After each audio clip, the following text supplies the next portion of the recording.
Welcome to CATtheMinion YouTube channel. My name is Teresa, but you can call me Cat.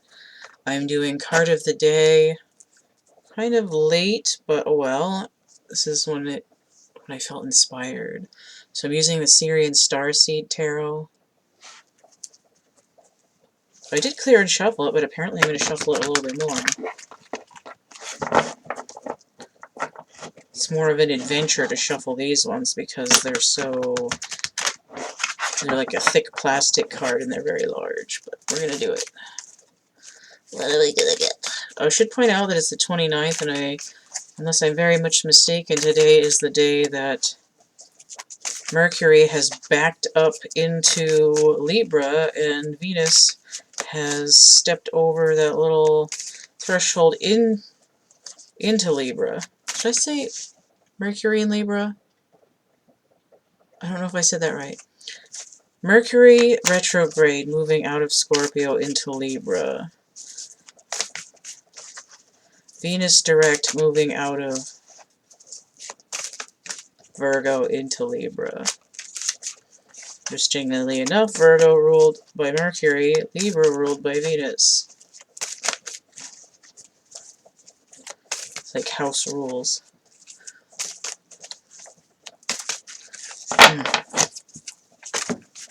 Whoa!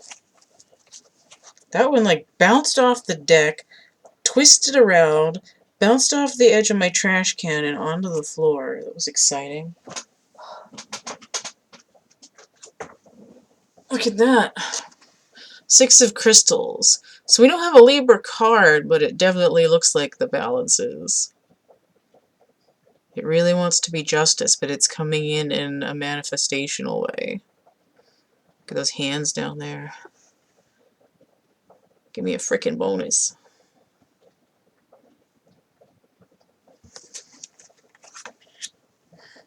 You know what this reminds me of? In Egyptian lore. And I know what I'm going to use for the thumbnail for this video too. In the journey of the underworld, in the Book of the Dead or whatever, the heart gets weighed on the scales when you die against a feather. This also reminds me of the witch scene in Monty Python and the Holy Grail.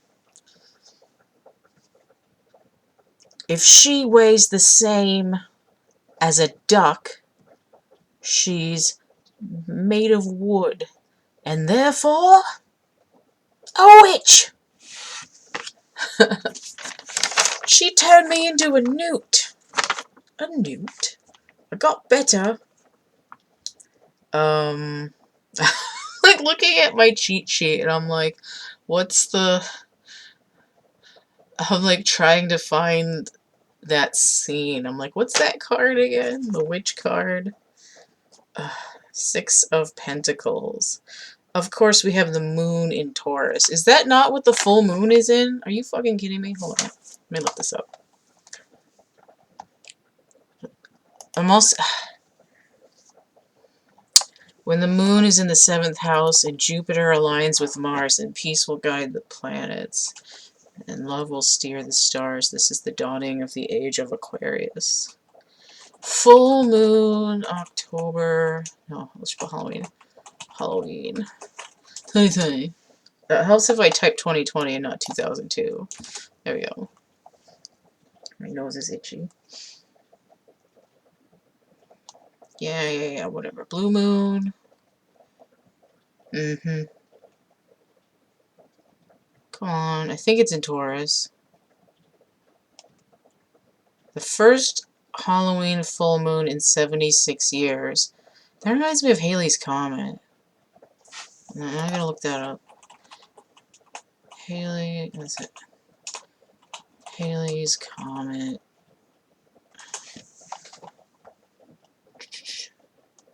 Halley's Comet is arguably the most famous comet. It's a periodic comet and returns to Earth's vicinity about every 75 years.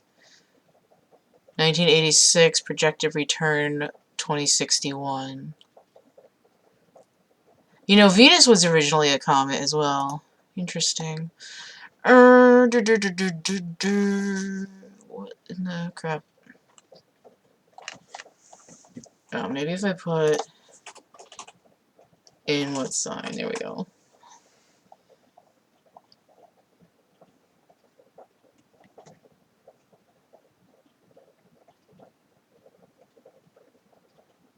And although it's Scorpio season, the moon will be reaching its fullest point in the opposite sign Taurus. Interesting. That explains some of the energies. I don't always think about. Let me get. The world card on this doesn't have the things on it. Okay. So balance Scorpio and Taurus. But Uranus is retrograding in Taurus, and now we have the full moon in Taurus, which is ruled by Venus. And Venus in her other sign, Libra, hanging out with Mercury.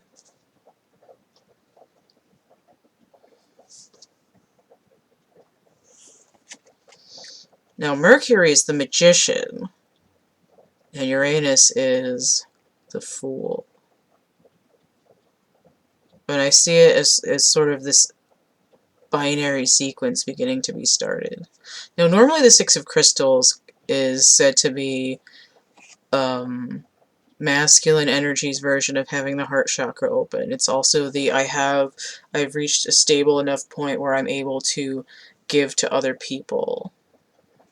What's interesting is that this feminine figure, you can't really see because my webcam sucks, she's holding like a pink rose, and these hands are outstretched. Sort of genderless hands, but in this case I feel like it's the masculine energy's hands. I just heard George Harrison, give me love, give me life, give me peace on earth. I'm gonna look that up. Hold on. I have, I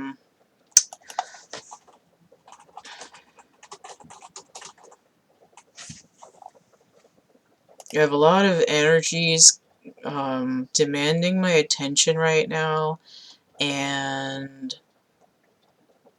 I know I need to do some more channelings, so I'm like really disconnected from the idea of like reading to read. And I've been very much in my own energy and actually stable for the last couple days. But let me, so I'm just kind of out of it and just sort of I'm just relating whatever energies are coming out and not really, like thinking about it or trying to be coherent.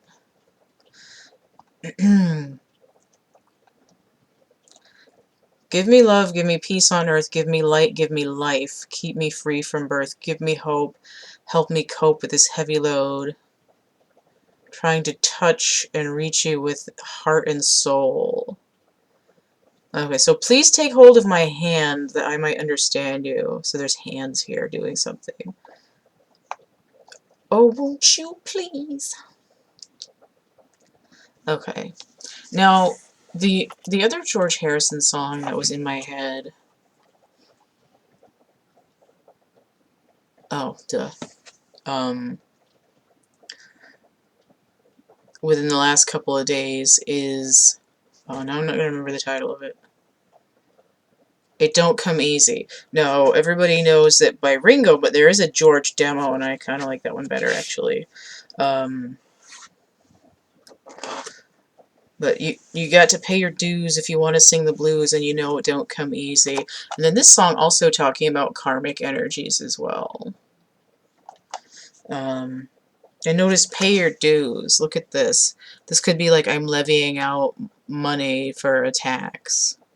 This is the standards and measure, and like, have you paid enough dues? It's actually very karmic. And notice when I said at the beginning that it looked like the heart being weighed against a feather. That's sort of dues and karma as well.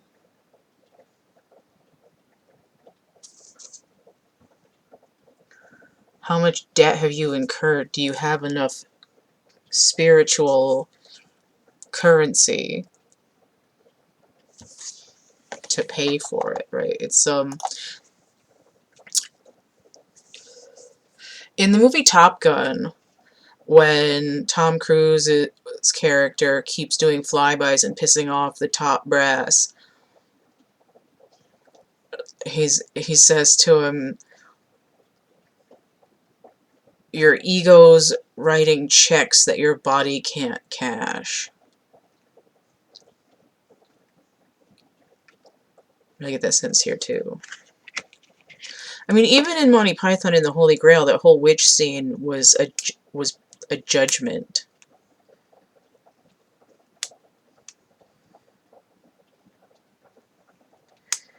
And I mean, it's purely farcical, but there's this idea that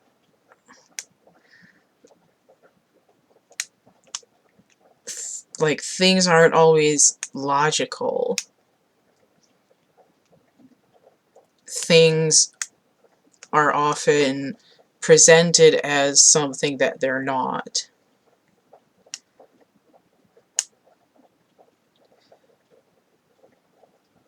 And that there's like certain qualities of reason that don't fit into certain time periods.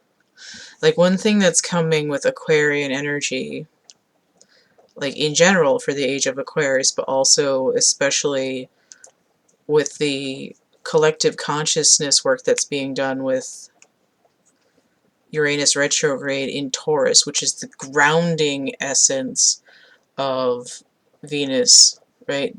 Grounding for nurturing, grounding for healing, grounding to provide nutrients for growth, right? Nutrients doesn't necessarily have to mean like your Flintstones vitamins. It could be like emotional nutrients as well, spiritual nutrients. I'm filling my chakras with the right quality energy so that they have the right, you know, pieces to make what they're supposed to make.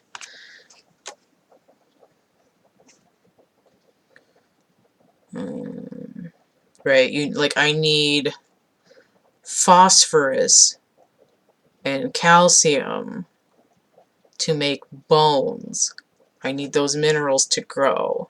I need orange light to grow my sacral chakra. I need green light to grow my heart chakra. And in those ways, there's spiritual nutrients that do the same thing. I need gelatin for my fingernails. I need water so my skin isn't all crusty. Those sort of physical aspects of nutrients work in the spiritual world as well.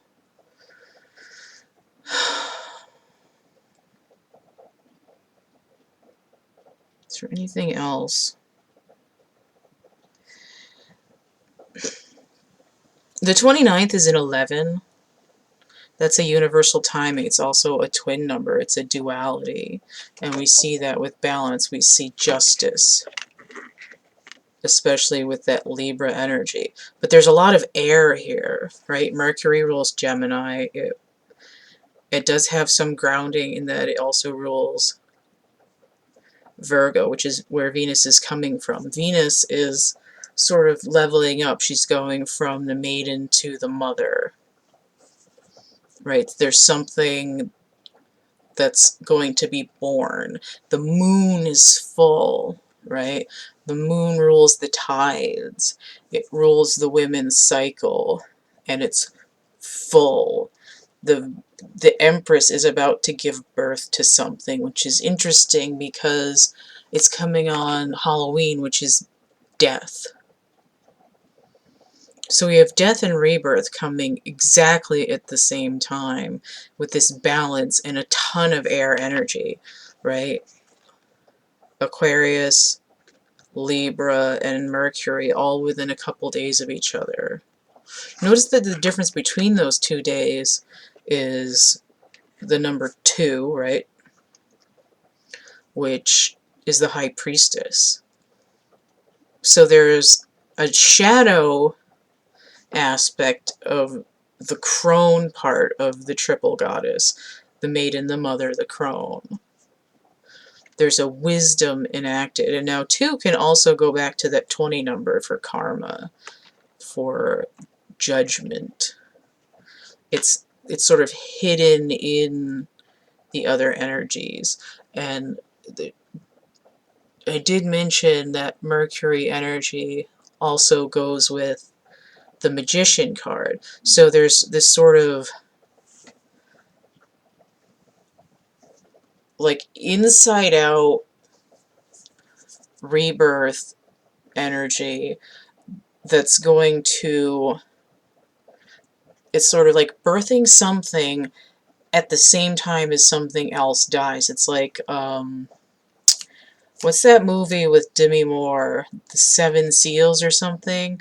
Like, in order for her to like solve this cosmic energetic problem, she has to die and immediately go into the soul of the baby that she, into the body of the baby that she's carrying, and be the soul in that.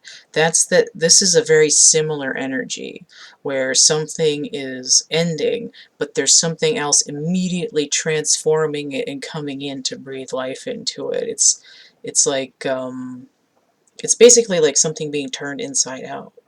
It's like a popple. Remember popples? Did you have? I had one.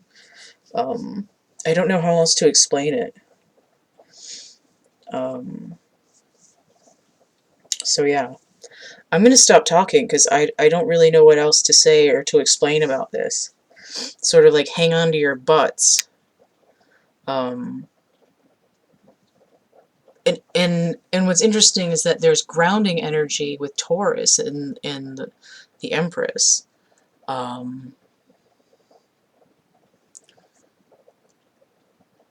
But it's like, I don't know if it's enough to combat the air. It's almost like you're getting beamed up. Like hovercraft. The air. I mean, there's just a lot of spirit energy around. Be aware of the guides. Sort of like, don't look a gift horse in the mouth, but don't be fooled by the cover of the book either. So I'm going to end that. It's a little bit of energy for the next couple of days. If you want to get a personal reading, you can hit me up there. I have the complete list in the description box of my infomercial video, which is going to be linked below this one. You can email me, thecatcamebackatcamp@gmail.com, for that same information. If you want to help keep this channel running, you can donate paypal.me/CATtheMinion. I also have Cash App and Venmo. I've got prints, merch, coloring books, actual art items. You can't really see him. No, you can only see part of his hair back there. Where's my hand? Okay. Right back there. You can only see part of my drawing back there. But I've got Uriel. I've got other stuff. So check it out. Don't forget to like, share, subscribe, comment. Check out my playlists tab, my discussion tab, and stay groovy. And we'll see you later. Bye.